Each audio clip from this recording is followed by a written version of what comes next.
everyone, and welcome to another episode of the Esther Krakue Show. Today, I'm joined by Ben Bradley, MP for Mansfield in Nottinghamshire since 2017. It's a pleasure to have you here, Ben. Nice to see you. Thank you so much for joining us. So today, I just wanted to ask you a little bit about your political journey. Being an MP and the Conservative Party today. Can you tell us a bit about your own political journey? Yeah, so kind of got into politics by accident, to be honest. I was never really interested when I was younger.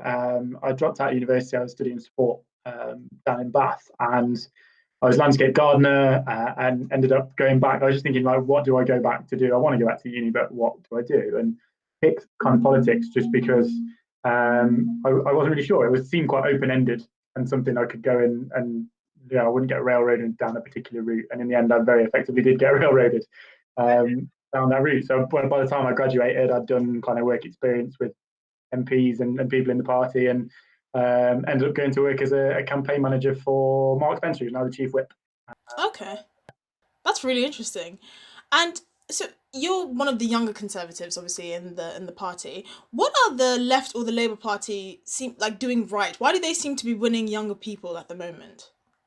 I think it's less and less true. I mean, certainly you go back to the whole atmosphere around the 2017 election, that seemed to be the case. And we got absolutely kind of outdone in that election, really, by the Labour Party's messaging that was far better than ours. But I don't think young people have any issues with the product, if you like, for the most part. Actually, I've always said that I think younger generations are more free market kind of capitalists than ever. The innovation, the technology, and all the things that we enjoy can only be brought about by those free markets and innovative business. So we just need to sell that better, actually, and make that connection for people. There's always this stereotype of the young kind of lefty activist sat in Costa Coffee with his iPad, moaning about capitalism and how it doesn't do anything for anybody. And we need to kind of overcome that image. Some of that's about different voices, different faces, and putting that across and where we put it across. But some of it, I think, is just making that case for what we believe in again, that we kind of won in the 80s. Yeah. Needed making before coronavirus, but actually, coronavirus kind of makes it even more important because obviously we're having to be a much bigger state at the minute and perhaps needs to rebuild that all at the end of it. Okay, it's interesting that you're mentioning the 80s because obviously in 1983, the Tories won more votes amongst under 30s than the Labour Party did.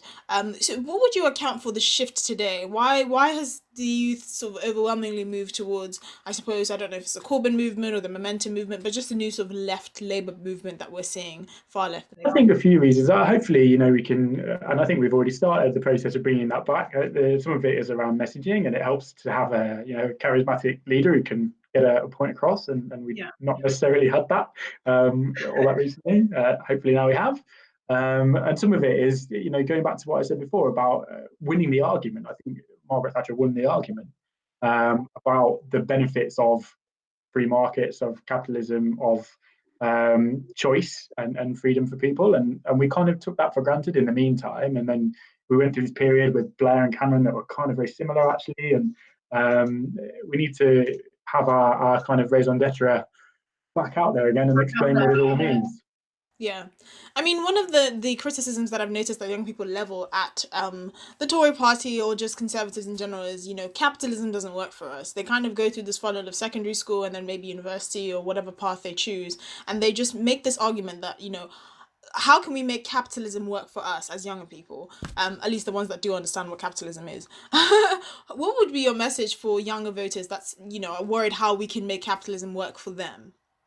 Well, I think actually, again, it's getting the point across as to exactly how their lives are affected. So we always talk about, how it's lifted people in the third world out of poverty and all that, and that's incredible. It's really the reason why it works, but it doesn't connect necessarily with me as a 19-year-old leaving school trying to find a job. And there are so many innovative things out there now. People are creating new jobs all the time, filling different gaps in markets and filling that demand. Actually, most of those young people there's a fair chance they'll go and work in something that wouldn't have existed a few years ago. And particularly as we go forward, automation and that technology, we're going into jobs that just did not exist or things we couldn't even imagine now as being, jobs that they could go into. And that's only as a result of those markets and that change and churning the system through through business, being able to be different and innovative and adapt to what we all want. I go back to the example of sitting in Costa with your iPad. That is not possible without a kind of free market approach that lets business go off and create new things. So actually, for them, if you're a young kind of creative person with ideas, things you want to deliver, you can't do that in anything other than a society that's going to say yes, go and be innovative, go and create something, go and be an entrepreneur. It's a very right of centre view of life, really. Yeah. So I want to move things to sort of Brexit, which was the big story in the UK before this obviously plague hit us. Why were you a supporter of Brexit? So to be honest, in the beginning, I voted Remain back in the referendum. I didn't really take a strong view in either direction. I was kind of one of those. To be honest, I'd not thought a great deal about the European Union, how it impacted me prior to that, and then all of a sudden, obviously, it became this big political issue. I wasn't all that involved in national politics. I was a local councillor, focused on local stuff really. So I voted Remain out of no love of the EU, but just really that it seemed like it would be really, really difficult to leave, which was absolutely true in the end. But the more you get involved in it, and I represent, but I also come from an area that was overwhelmingly Leave, one of the highest Leave seats in the country. So Yeah, Nottinghamshire, definitely. Yeah. yeah, and Manchester was 71%. So I do understand the argument and the reasons why a lot of my friends voted Leave. And I think actually the more that we've been through the process of the last few years, the more we've seen it come to the fore, all the evidence of why it's the right thing to do. I think the sooner we can get it over the line and move on now, the better, and we can start to rebuild. Yeah. I mean, what do you think is the future of the EU? Because obviously, it's very hard to tell now, amidst all this, I suppose, chaos. But just immediately prior to obviously this outbreak, a lot of people were questioning the future of the EU, especially without such a major partner like the UK. What is your opinion of the future of the EU?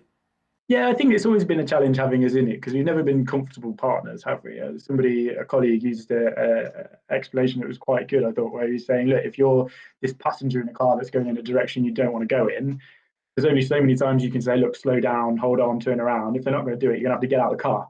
And that's the point that we got to. I kind of, in hindsight, which is very easy, think it was inevitable, really, that eventually we were going to leave because we don't want to be part of the federal European system. But as I say, since we've made that decision, more and more it's been clear that that's exactly what they are after. You listen to people like Verhofstadt all over Twitter saying, look, this is about a European empire.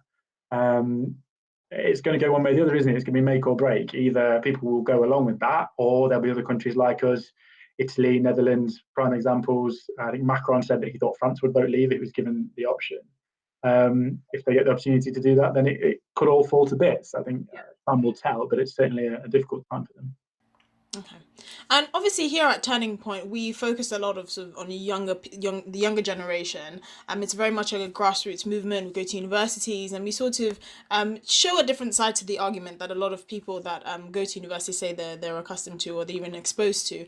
One of the issues that we've experienced at universities is obviously the topic of free speech, filtering people that they don't necessarily agree with, cancelling lectures by certain individuals, when the cancel culture mob goes after them on social media. What do you think is the state of sort of free speech in universities right now, and why do you think that's important? I think it's really challenging. There's a big role to play for student unions and the governance in universities to make sure that everybody gets a fair say. These places aren't where young guys go to be indoctrinated. It should be where you explore different views and you start to get an idea of what you believe about the world. There's some mad examples. I think Amber Rudd got no platform somewhere recently, as if she's some hard right. Yeah. It's unbelievable. Like, Yeah.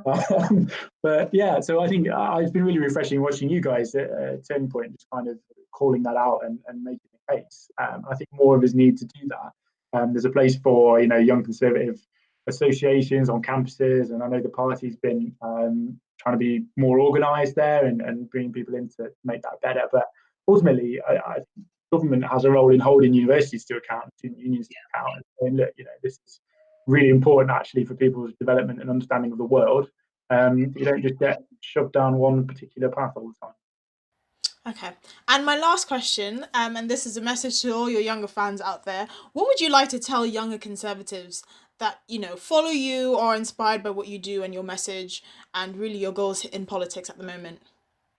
Um, well, young fans is an interesting idea. I'm not sure Yeah. about that, but I think my kind of story, and there are countless others now in the parliamentary party. I was delighted in the 2019 election. You've got so many young guys from backgrounds where they've not, grown up in politics, where they've decided they want to do something positive, and they've gone and got involved. And guys in their 20s and early 30s who are being elected to parliament. I think that's brilliant, and it just kind of go to show that if you are like that, if you want to make a difference and you want to get involved, whether it's local councillor, whether it's in parliament, you can do it. And I just decided one day I might fancy being a local councillor, and less than 3 years later, I was elected to Westminster. It absolutely can be done.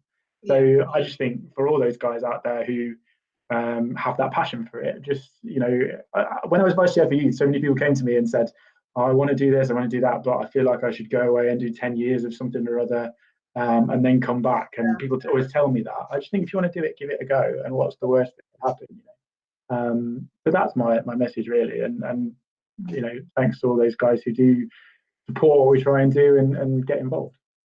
Awesome. Thank you very much for coming, Ben. It's been a pleasure having you. Nice to see you. Thank you.